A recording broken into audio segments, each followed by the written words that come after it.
Hello friends, आज का topic है इम्पॉर्टेंस ऑफ मैनेजमेंट कि मैनेजमेंट जो है उसकी इम्पॉर्टेंस क्या है, क्या उसका प्रॉफिट है, आखिर कंपनी में क्यों मैनेजमेंट किया जाता है। तो चलिए डिस्कस करते हैं वन बाय वन पॉइंट। तो first point is it helps in achieving organizational goals कि जो मैनेजमेंट है वो हेल्प करता है अचीव करने के लिए, मतलब प्राप्त करने के लिए ऑर्गेनाइजेशन के गोल्स। तो with the help of management हम क्या कर सकते हैं, ऑर्गेनाइजेशन के जो गोल्स हैं, ऑर्गेनाइजेशन के जो हमारे गोल्स हैं उसको हम अचीव कर सकते हैं टाइमली। तो मैनेजमेंट का ये रोल प्ले है। Next is it helps in improving efficiency कि with the help of management, वो मैनेजमेंट हमारी हेल्प किस चीज़ में करता है, इम्प्रूव करने में एफिशिएंसी। जो मैन पावर कंपनी में काम कर रही है उस मैन पावर की जो कार्य क्षमता, एफिशिएंसी क्या होती है, उसकी जो क्षमताएं हैं। अब क्षमता किस चीज़ की, कार्य क्षमता, इट मीन्स वर्किंग को करने के रिगार्डिंग जो उनकी एफिशिएंसी है उस चीज़ को इम्प्रूव करता है मैनेजमेंट। फॉर एग्जाम्पल समझ के चलिए, एक मैन पावर है, वो दो वर्किंग इन्वायरमेंट में काम कर रही है। फर्स्ट इज जहाँ चीज़ें बहुत हौच पौच है, बार बार जो वर्क एम्प्लॉयज़ को अलॉट किया जा रहा है उसमें बार बार चेंजेस लाए जा रहे हैं, ठीक है। दूसरा क्या है कि एक मैन पावर वर्क कर रही है, वहाँ बहुत ही हेल्दी इन्वायरमेंट है। अगर हमने एक टास्क एम्प्लॉय को दे दिया तो वो दे दिया, उसको पर्टिकुलर टाइम दिया गया है जिससे कि उसको पर्टिकुलर टास्क को टाइमली अचीव कर सके।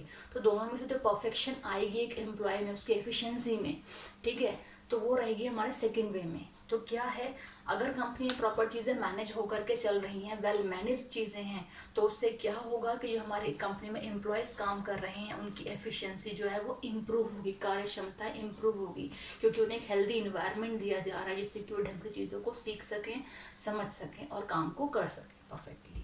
Next is it helps in achieving personal objective कि जो मैनेजमेंट है वो हेल्प करता है अचीव करने में, प्राप्त करने में एक एम्प्लॉय के पर्सनल ऑब्जेक्टिव को। पर्सनल ऑब्जेक्टिव क्या हो सकता है उसका, सैलरी गेन करना, इट मीन्स इनकम जनरेट करना, या फिर एक्सपीरियंस गेन करना, या फिर चीज़ों को सीखना, इट मीन्स लर्निंग करना। तो ये इसमें से कुछ भी उसका पर्सनल ऑब्जेक्टिव हो सकता है। तो with the help of management, अगर कंपनी मैनेजमेंट है तो ये सारी चीज़ें पॉसिबल हैं।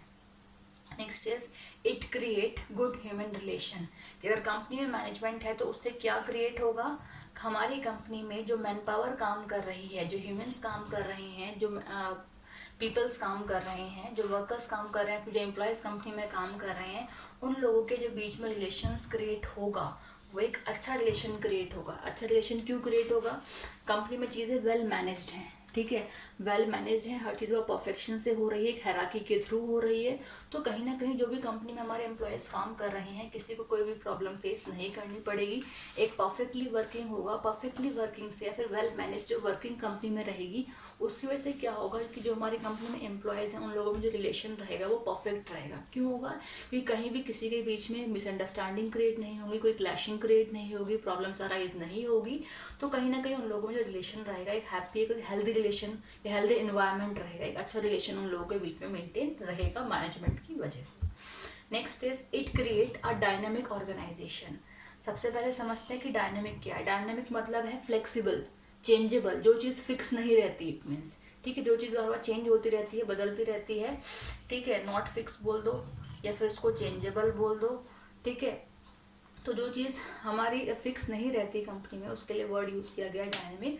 तो कह रहा है मैनेजमेंट की हेल्प से क्या क्रिएट होगा, हमारी जो कंपनी में एक डायनेमिक चीज़ें जो है वो क्रिएट होगी। फॉर एग्जांपल है, अगर हम बात करें कंपनी में मैनेजमेंट है प्रॉपर, तो मैनेजमेंट की वजह से जो हमारा ऑर्गेनाइजेशन है वो डायनेमिक बनेगा, इट मीन्स चेंजेबल ऑर्गेनाइजेशन बनेगा। चेंजेबल इन द सेंस कि जो हमारी कंपनी में जो वर्किंग होगी या फिर जो परफेक्शन होगी, फॉर एग्जांपल अगर हम बात करें कि अगर हमारे बिजनेस को स्टैब्लिश हुए 3 ईयर्स हो गए, तो 3 ईयर में जो हमारा फर्स्ट ईयर था जो हमारा कंप्लीट हुआ बिजनेस का, तो उसमें हमें 80% प्रॉफिट हुआ, जस्ट एन एग्जाम्पल है ना। नेक्स्ट ईयर की बात करें तो हमें 90% प्रॉफिट हुआ, it means in comparison to previous year 10% हमारा इंक्रीज हो गया प्रॉफिट। नेक्स्ट ईयर की बात अगर हम थर्ड ईयर की करें तो हमें क्या हुआ, 95% हुआ। तो इट मीन्स क्या है, कंपनी में जो प्रॉफिट है कॉन्टिन्यू बेसिस पे क्या है, इंक्रीज हो रहा है। इंक्रीज क्यों हो रहा है, क्योंकि जो कंपनी की जो वर्किंग थी, जो कंपनी के एम्प्लॉयज़ थे, उनके जो एफर्ट्स थे वो डायनामिक थे, चेंजेबल थे। ऐसा नहीं कि चीज़ें बिल्कुल फिक्स रही हैं, चीज़ों में कोई चीज़ चेंजेस ही नहीं आया है। तो ऐसा नहीं है। तो क्या है, जो हमारा मैनेजमेंट की हेल्प से ये सारी चीज़ें पॉसिबल हो पाई कि जो हमारा ऑर्गेनाइजेशन था वो डायनेमिक रहा। डायनेमिक रहने की वजह से क्या है कि नई नई चीज़ें कंपनी में होती रहीं, एक क्रिएटिव एनवायरनमेंट, फिर क्रिएटिविटी यूज़ की गई परफेक्टली टास्क को अचीव करने के लिए, कुछ न्यू इनोवेटिव किया गया, ठीक है। एक जो ट्रेडिशनल चीज़ें हैं उनको कॉपी ना करके कुछ नया सोचा गया, समझा गया, जिसके थ्रू क्या है हम अपने ऑर्गेनाइजेशन को परफेक्ट बना पाए, जिससे कि क्या हुआ, कंपनी का प्रॉफिट अर्न हो पाया, मार्केट में हमारा नाम बन पाया, एक इमेज, एक ब्रांड हमारी कंपनी में क्रिएट हो पाई। तो ये है हमारा कि it create a dynamic organization, कि with the help of management जो हमारा ऑर्गेनाइजेशन होता है वो डायनामिक बनता है। तो I hope all points are clear to all of them.